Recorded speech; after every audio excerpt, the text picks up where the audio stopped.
Space Engineers. This is Captain Rick Havoc with the Terran Republic Navy, and I hope you're all having a wonderful day. I am coming to you today from the Research and Development Station of the Terran Republic Shipyard to bring you a combat test and review of the ship in front of us. This is the DSE Mamba class light cruiser by Rexkraft. And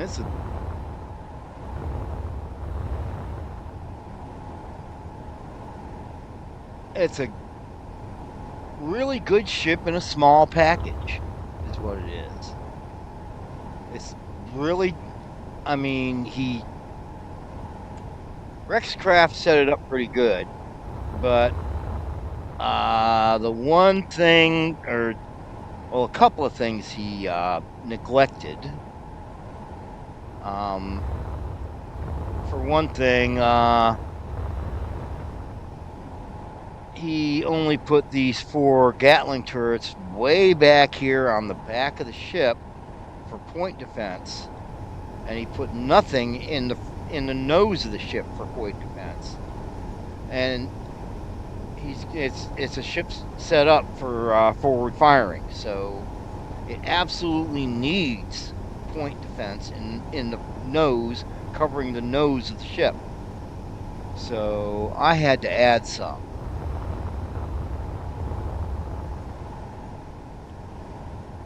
And I added these Atlas slanted point defense turrets here to give this ship some good point defense.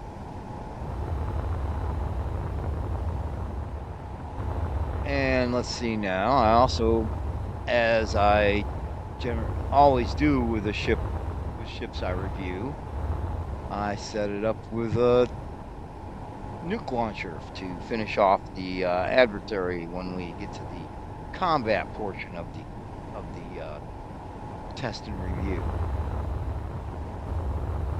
And there's 4 railguns up here also.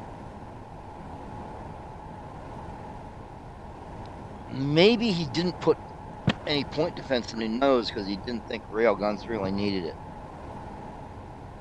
Bad mistake, Rexkraft. I corrected it for you. But anyway, another thing he neglected when setting this ship up and setting up the toolbars and writing the description in the workshop, he set it up with these. Oh, I haven't got my lights on or my visor closed. Good thing I'm in creative mode. Anyway, he set it up with these kinetic missiles that are set up with automatons, AI blocks, and everything to control them. But he didn't set up any buttons on any of the toolbars for launching these missiles, and he did not put any instructions in the description in the workshop for how to set these missiles up to be fired. Again, that's a fairly serious thing to neglect. But the ship's other armament and maneuverability and just general usefulness outweigh these things. Because, like I said, the point defense was easy to fix.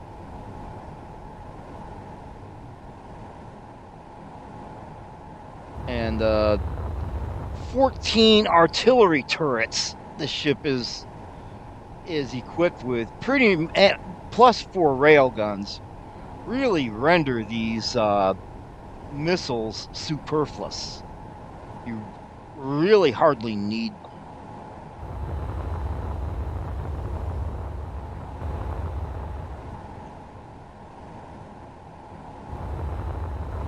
Even if you don't put a nuke launcher in it like I did. But I highly recommend point defense.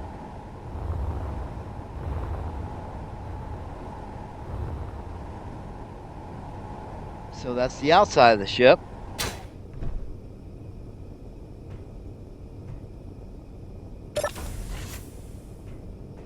And here is the upper control deck for when you're not flying a ship in combat.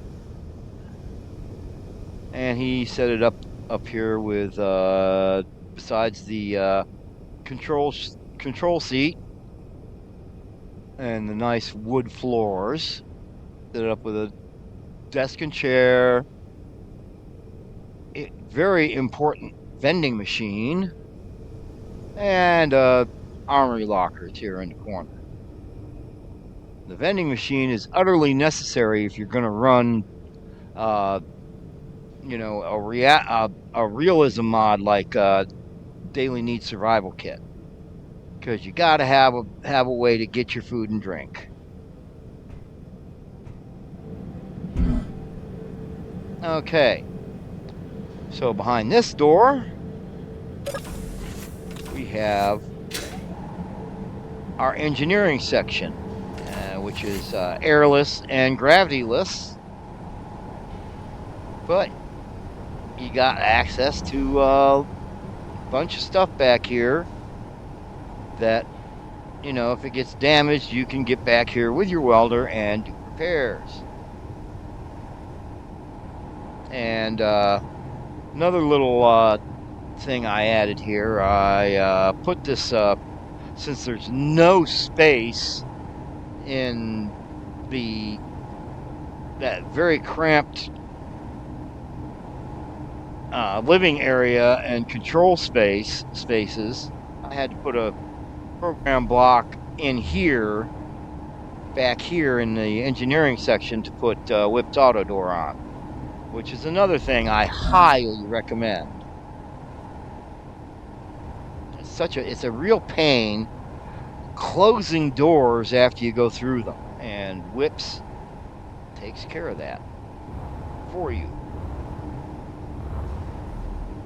Okay, and we got our jump drives back here, of course. Like, where else you gonna put them? Well, we got our reactors are back here, and all these thrusters and hydrogen engines and all this good stuff.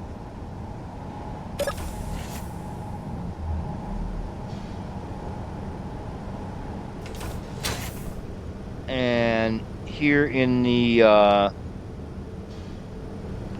tight living space, we have our small cargo container to give us access to the conveyor system. We got a little galley stove here, and we got our protected cockpit for controlling your ship in combat.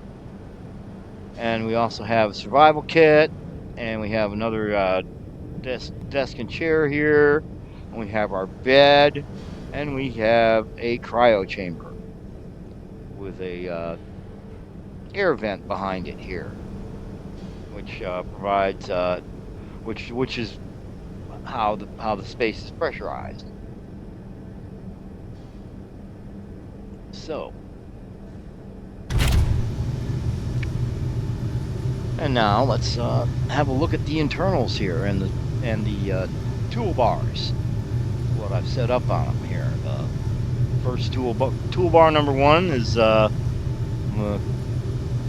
mostly the powering weapons on and off, and we've got the parachute hatch also, and the merge blocks, and one of the jump drives. Let's see. Toolbar 2 is the connectors. There failed to mention there are 3 connectors on the outside of the ship. There's one on the bottom, and one on the rear, and one on top. And the one on top is basically so you can carry a small parasite ship on the back, a fighter or a small shuttle or something. Maybe a little mining ship.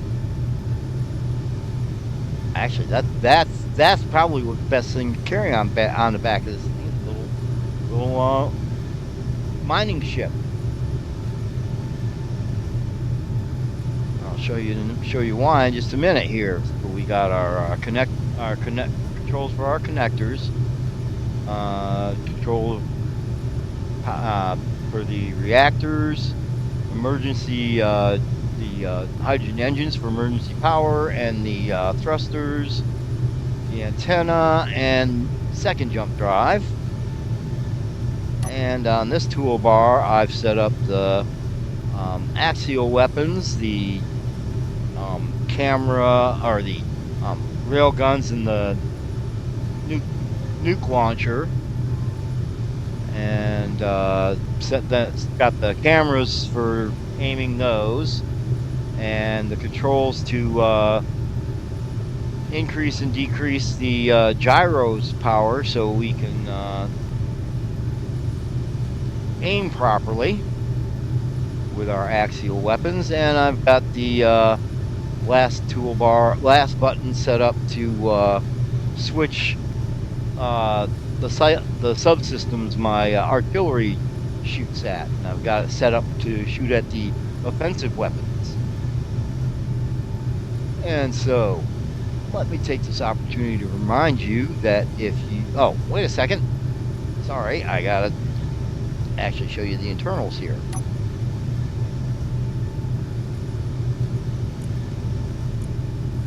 So, we have all our groups. First, we got we've got AI control, automatons AI control box here, so that you could automate your operation of the ship, at least for combat, if you so desire. And the antenna, and we got 14 artillery turrets, 2 assemblers, looks like about 16 batteries, and the connectors, the control seat, cryo chamber, a couple of decoys, 4 Gatling turrets, the gravity generator, a bunch of gyroscopes, 3 hydrogen engines, 6 hydrogen tanks, 2 jump drives, a large reactor, magnetic plates on the bottom for landing gear. This ship is fully planetary capable. And these are the point defense and nuclear missile launcher I added. And we got 10 H2O2 generators, couple program blocks, 4 rail guns, 2 refineries. So that's why I'm saying a mining ship on the back of this might be the best thing to carry, since it already has full production. With a mining ship, you could